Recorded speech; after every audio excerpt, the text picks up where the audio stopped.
கல்யாணத்துக்கு முன்னாடி. மாப்பிள, கல்யாணத்துக்கு முன்னாடி இப்படி கூச்சப்பட்டா எப்படி? பொண்ணுகிட்ட பிடிச்சிருக்கான்னு ஒரு வார்த்தை கேட்டுக்கங்க. என் பொண்ணு கொஞ்சம் கூச்ச சுபாவம். சரி சரி சரி.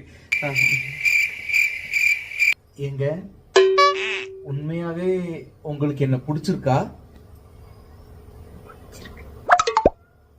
சத்தமா சொல்லுங்களேன்.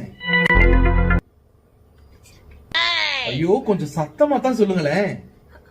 ஐயோ பொண்ணுங்க எப்படி இதுக்கு மேல சவுண்டா பேசுறது? பிடிச்சிருக்குங்க.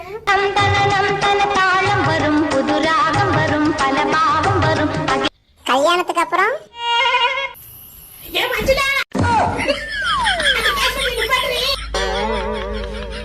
எடுபட்ட சிரிக்கி இவனை கொல்லாம விட மாட்டா போலயே.